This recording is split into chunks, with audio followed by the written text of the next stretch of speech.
Evaluación psicológica en víctimas de violencia doméstica, documental Buscando al Animal, presentado por Mayra Morales, Nashley Caterina Barragán, Norma Tumbo y Cecilia Quimbaya. Ciclo de violencia. Según Leonor Walker, identificó 3 fases que se repiten en los casos de violencia de género. Las víctimas no son agredidas todo el tiempo de la misma manera, sino que existen fases para la agresión. Primera fase, acumulación de la tensión. En esta fase, la tensión entre las dos partes va aumentando, haciendo que existan diferencias entre ellas. Es importante saber que el agresor siempre ejerce un maltrato psicológico, físico, en donde quiere controlar a su víctima. Es habitual que la víctima trate de complacer a su agresor con el fin de evitar golpes, de evitar gritos, entre otros. Todo este maltrato se manifiesta mediante diversas conductas como menosprecios, ira, sarcasmos, entre otros. La mayor parte de esto llega con agresiones físicas, entre esos golpes y violaciones.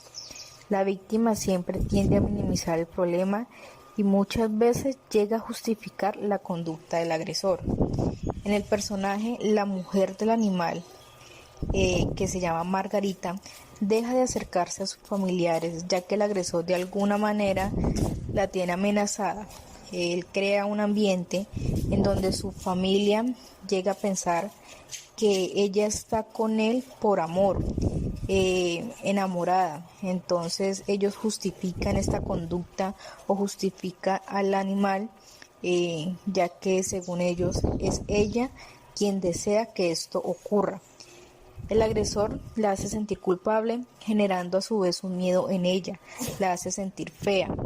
Ella, para evitar que lo golpeara, entre sus relatos cuenta que tenía que acompañarlo a cantinas y no importaba hasta qué horas tuviera que estar, ella debía estar al lado de él, pero que al final, sin él medir sus consecuencias, la sacaba de este lugar golpeándola enfrente de todos sus amigos sin que nadie la socorriera, y todo porque para él era sentirse más hombre. Fase 2. Descarga.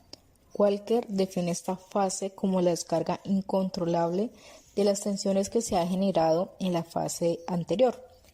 Esto pues se da por la falta de control y la destructividad, que es lo que domina la situación. Se producen las agresiones físicas, psicológicas y también sexuales. En esta fase es común que la víctima sufra tensión psicológica, insomnio, ansiedad, que permanezca aislada, impotente o que evite contar lo que se le ha ocurrido. En el caso de Margarita, ella, a pesar de que pide ayuda a su familia y ellos no le quieren ayudar porque no le creen, porque sienten que ella está enamorada, sus vecinos tampoco hacen nada por ayudarlo. Cuando los amigos del agresor han visto que le han pegado, ellos tampoco intervienen. Ella simplemente opta por no denunciar, ya que ve que nadie la quiere ayudar, que nadie va a creer en ella.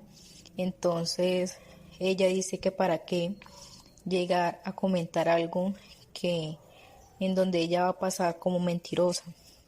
A su vez, ella relata que debido a las agresiones físicas que él comete contra ella decide dejar de salir, primero por miedo de que él pueda pegarle si la llega a ver en la calle, y segundo por la pena que esto le genera, que otras personas vean los morados en su cara y cuerpo que la agresión ha dejado en ella. Fase número 3, el arrepentimiento. En esta fase, él se caracteriza es porque el agresor se muestra cariñoso, se muestra amigable, se muestra arrepentido. En muchas ocasiones llega a pedir perdón y promete no volver a cometer estos actos con su víctima. Esto provocando que ella crea que es así En muchas ocasiones esto lo hacen para que sus víctimas retiren denuncias, pero que al final vuelven a las mismas peleas, a las mismas agresiones físicas, psicológicas, eh, haciendo que su víctima de alguna manera poco a poco vaya perdiendo esa credibilidad que tiene hasta esta persona. El autor describe que después de la fase del arrepentimiento se vuelve a la primera, que es la acumulación de la atención, y siguiente a esta, la descarga, convirtiéndose así en un círculo, en un ciclo de violencia. Esta teoría ayuda a explicar por qué muchas mujeres muchas veces deciden no denunciar a sus parejas o por qué tarda en hacerlo. En este caso, Margarita decide no denunciarlo porque ella hace comentarios en donde dice que él muchas veces se mostraba detallista, se mostraba tierno, pero que igual denunciarlo no valdría la pena porque ella siente que no van a creer en ella. Entonces, Margarita en esta última fase ya se ve como resignada a su destino, y también relata que ella hubiera esperado a una persona que le hubiera dicho volémonos, ella hubiera corrido. Entonces ella se quedó ahí esperando que pasara esto, y hasta que este personaje murió fue que ella pudo tener esa paz y esa calma que durante muchos años no había tenido.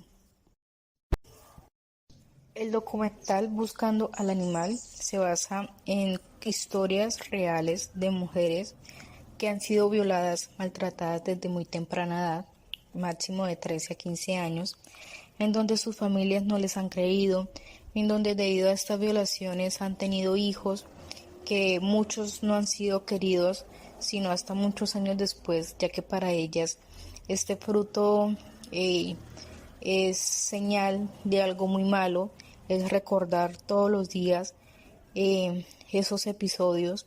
Entonces son mujeres que por muchos años callaron sus historias por miedo, por pena, y que por medio del documental relatan todo lo que vivieron, relatan todo lo que sintieron, relatan esa paz que tuvieron cuando su agresor falleció. Son mujeres que han contado que las han querido matar. Entonces el documental se basa en eso, en contar hechos reales de mujeres que fueron ultrajadas durante muchos años. La historia que más nos impactó es de una mujer sobreacogedora quien mandaba a su niña donde una vecina con el fin de que ella no viera cómo su esposo le pegaba. Ella habla entre comillas que lo hacía para que él tranquilamente le pudiera pegar sin que su hija se diera cuenta de todo lo que pasaba. Ella buscaba un momento en el cual pudiera mandar su niña donde la vecina, y que ya después ella pensaría que le diría a esta menor, inventándose que tuvo un accidente o que se cayó o que fue algún descuido, en donde al final argumenta que un día, entre comillas, dicen, acaben con ese animal. Pregunta de cómo realizaríamos una evaluación psicológica a una víctima de maltrato doméstico. A esta pregunta debemos primero tener en cuenta que una persona que haya sufrido de violencia doméstica es alguien que tiene miedo de hablar, que tiene estrés. Muchas veces no le ven nada bueno o bonito a la vida.